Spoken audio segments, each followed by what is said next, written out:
अस्सलाम वालेकुम एवरीवन, कैसे हैं आप सब। उम्मीद है आप सब खैरियत से होंगे। अल्लाह ताला हम सब की दुआओं को कबूल व मकबूल फ़रमाए। जैसा कि आप सब जानते हैं कि ये ज़िलहिज्जा का मुबारक महीना चल रहा है और इसके जो 10 दिन हैं जो बहुत ही ख़ास फ़जीलत वाले दिन हैं वो बस शुरू ही होने वाले हैं। और जो इन ख़ास दिन की बहुत ज़्यादा फ़जीलत है, तो आज मैं आपके साथ कुछ ऐसी दुआएं, कुछ ऐसे अज़कार इसमें शेयर करने वाली हूँ जो कि हमें इन 10 दिनों में ज़्यादा से ज़्यादा पढ़ने हैं। और ये महीना उन लोगों के लिए बहुत ज़्यादा इम्पॉर्टेंट है जो लोग भी मतलब लगता है ना, ज़िंदगी में ऐसा लगता है कि बस रुकावटें आ गई है, कोई काम बन ही नहीं रहा है और परेशानियां हैं कि जान मतलब छोड़ ही नहीं रही है, ख़त्म होने का नाम नहीं ले रही हैं। वो मतलब परेशानियां जो है जान ही नहीं छोड़ रही। तो इस तरह की बहुत से लोगों की परेशानियां होती हैं। तो ये उन लोगों के लिए बहुत ख़ास महीना है, बहुत कीमती महीना है।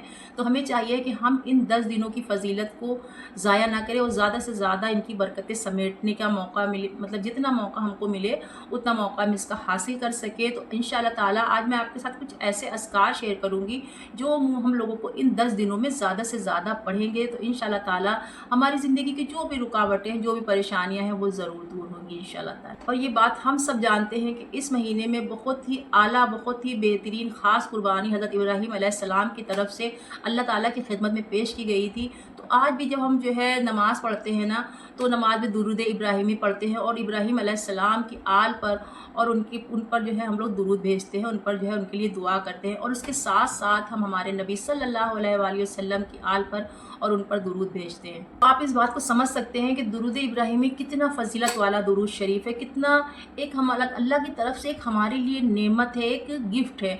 तो अगर हम उसकी फ़जीलत को, उसके राज़ों को समझ जाते हैं ना कि दुरूद इब्राहिमी हमारे लिए कितना फजीलत वाला है, तो हम लोग कभी ज़िंदगी में दुरूद इब्राहिमी पढ़ने कभी नहीं छोड़ेंगे। कभी भूल के भी, चाहे आप एक बार कुछ भी भूल सकते हैं पर दुरूद इब्राहिमी आप कभी नहीं भूलेंगे अगर आप इसके राज़ों को समझ जाएंगे। क्योंकि किसी की शादी नहीं हो रही है या किसी का जॉब का कोई मसला है या कोई लाइलाज बीमारी है या रिस्क की तंगी है, कोई भी मसला हो, तो हर परेशानी, हर मसले का हल दुरूद इब्राहिमी में छुपा हुआ है। तो हमें चाहिए कि हम इस महीने में ज़्यादा से ज़्यादा दुरूद इब्राहिमी पढ़ें। हमें वैसे भी पढ़ना चाहिए पर इस महीने में हमें ख़ास कसरत करनी चाहिए। तो हमें चाहिए कि कम से कम हम 313 मरतबा तो दिन भर में अपना, अगर आप एक बार में पढ़ सकते हैं तो बहुत अच्छी बात है, नहीं पढ़ सकते तो आप 100 करके कम से कम 313 बार दुरूद इब्राहिमी आप ज़रूर पढ़ें। और इन 10 दिनों में हमें चाहिए कि हम अपनी औलादों के लिए ज़्यादा से ज़्यादा दुआ करें और ज़्यादा से ज़्यादा दुआ करें। और जो है अगर आप चाहें तो आप पूरे 9 दिन रोज़ा रख सकते हैं। अगर आप नहीं रख सकते हैं तो आपको 9 ज़िलहिज्जा का रोज़ा हमें ज़रूर रखना चाहिए,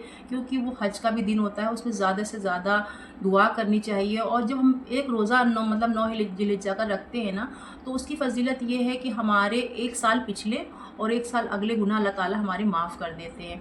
तो हमें चाहिए कि अगर हम पूरे रोज़े नहीं भी रख सकते, अगर आकर हिम्मत है तो रख सकते हैं, माशाल्लाह बहुत अच्छी बात है। अगर आप नहीं रख सकते तो 9 ज़िलहिज्जा का रोज़ा हमें लाजिम रखना चाहिए। उसकी फ़जीलत बहुत है कि उसके बाद आता है कुर्बानी। तो कुर्बानी आप अपनी हैसियत के हिसाब से, जिस हिसाब से आपकी हैसियत है उस हिसाब से करें और सही तरीके से उसको 3 हिस्सों में तकसीम करें। सबसे बड़ी चीज़ होती है उसको सही तरीके से डिवाइड करके तकसीम करना, और जिसका मतलब हक़ है ना उस चीज़ पर, क्योंकि गरीबों का हक़ ज़्यादा होता है, तो वहाँ तक उसको पहुँचाना, उसका भी बहुत ज़्यादा सवाब है।